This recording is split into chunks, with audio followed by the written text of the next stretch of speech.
For centuries, knowledge has been hidden in plain sight across the sands of time. Whispers of lost civilizations, cryptic symbols, and forbidden histories have been erased or concealed. What if the truth was never lost, but hidden? Welcome to Eye of Ancient Mysteries, where the past speaks and the future listens. Sit back, open your mind, and prepare to uncover the untold secrets of our world. Let the journey begin now. Project Omega, the letter from the stars, Sofia, winter 2025. In the underground level of the Bulgarian Academy of Sciences, the lights never went out. In one of the laboratories, hidden beneath the Institute for Nuclear Research, Captain Denitsa Stoyanova, a cryptanalyst from military intelligence, was examining a yellowed document brought from Washington 2 days earlier. The document was a copy of a declassified CIA report from 1977 marked with the code KILTRA Fort Detrick, Subject 7. It mentioned an experiment involving informational carriers. 7 prisoners who had been administered high doses of LSD for 77 days.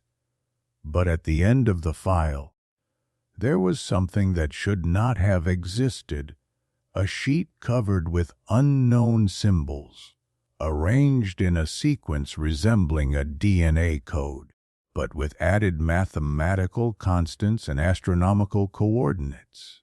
Just then, Colonel Serafimov entered the room, old gray, but with eyes sharp enough to cut through steel. Denitsa, the Americans are asking for a meeting. The Pentagon. General Studenkov is coming in person. The Pentagon. Why us? She asked. Because what you found isn't human, girl, he replied darkly.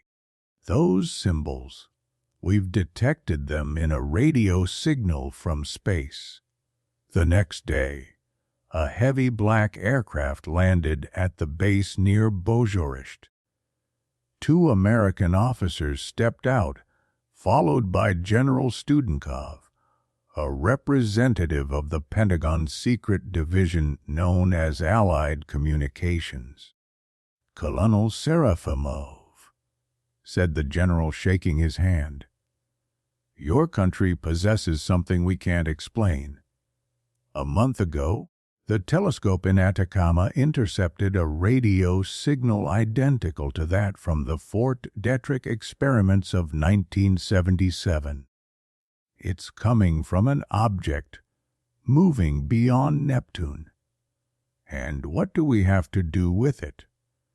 Your academy recorded the same pattern in the analysis of subterranean magnetic fields beneath Balintash. Someone, or something, is using Bulgarian energy nodes as relays. Denitsa opened a file on the screen. It displayed a spectrogram of a radio signal from September 14th. The waves formed a strange phrase when translated into Cyrillic. Send us the letter. Omega awaits. What is this letter? She asked. Serafimov was silent for a long time before answering. In 1982, right here in this very laboratory, the Bulgarian Academy of Sciences and the Ministry of Defense launched a secret program codenamed Omega, an attempt to contact extraterrestrial intelligence through thought-based radio transmission. We based it on Soviet experiments and fragments of MK-ULTRA data that our agents had obtained. You're saying the program worked? Perhaps too well, he replied grimly. Someone answered. 3 days later, the team from BIAS, along with representatives from the Pentagon and the Russian Space Agency, gathered in an underground facility beneath Mount Musala. There, a prototype neural amplifier had been built, a device combining Fort Detrick technologies with Bulgarian research on biophotonic communication.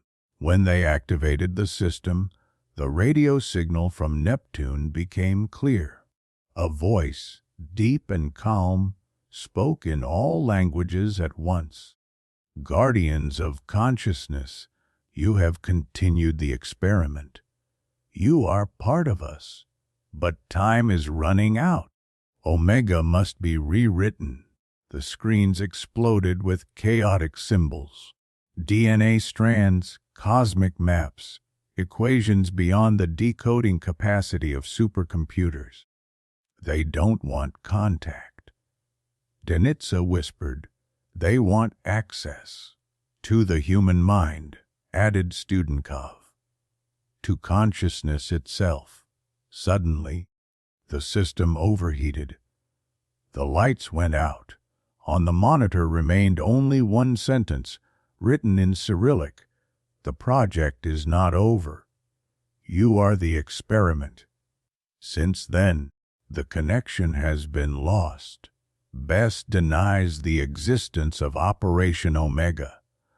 The Pentagon claims to have no records, but in Colonel Serafimov's archives, locked in a safe with 3 biometric codes, lies one letter. Inside are only coordinates, written in handwriting that does not appear human. The coordinates point to Fort Detrick. Project Omega YA, The Shadows of Fort Detrick, Washington, January 2026.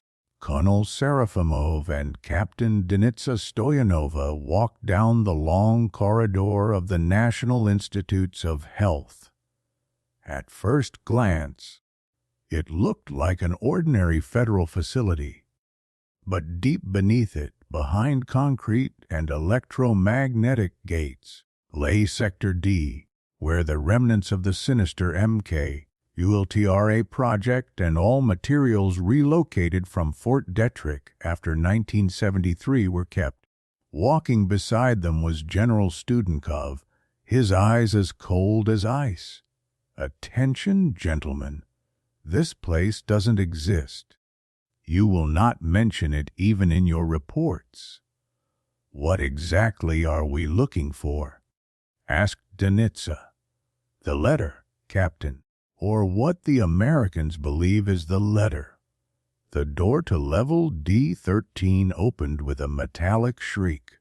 Inside, a dark laboratory frozen in time. On the table lay a cylinder made of an alloy resistant to all analysis, an extraterrestrial material found in the Nevada desert in 1962. On it, the same symbols Denitsa had discovered in the BIAS archive. "This is the key," said Serafimov. "The letter is a code embedded in matter. But who wrote it?" Suddenly, the lights went out. Security systems froze. The air vibrated like an electric field. The cylinder began to emit a low, pulsating sound. "It's activating," shouted Denitsa. "Someone turned it on remotely." A video feed appeared on the monitor behind them. The face was unfamiliar, but the uniform Russian. Behind him glowed a red emblem with the inscription "Radio of the Doomsday." "Good day, gentlemen. This is Colonel Romanov from the GRU. Do not attempt to disable the signal. The buzzer is already transmitting the object's coordinates. You are part of Omega." "This is a Russian operation?" shouted Studenkov. "No, General." Romanov's voice was icy. "This is an operation of humanity, but you've corrupted it." On the screen behind him, flickering waves appeared, the radio signal of UVB-76, the Doomsday Radio.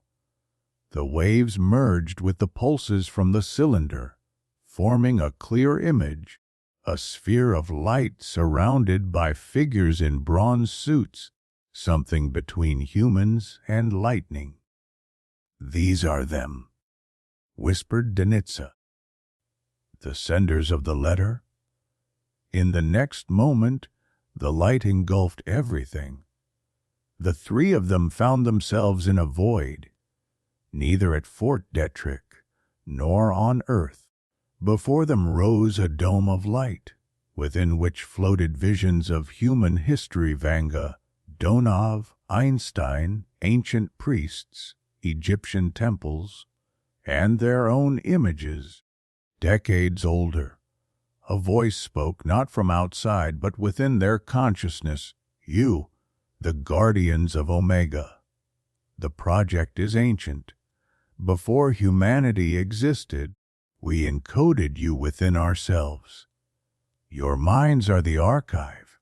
You do not read the letter. You are the letter." Serafimov felt all his thoughts, military secrets, love, fear, dissolve into light. Denitsa touched his hand and whispered, "If this is the future, I'll remember it."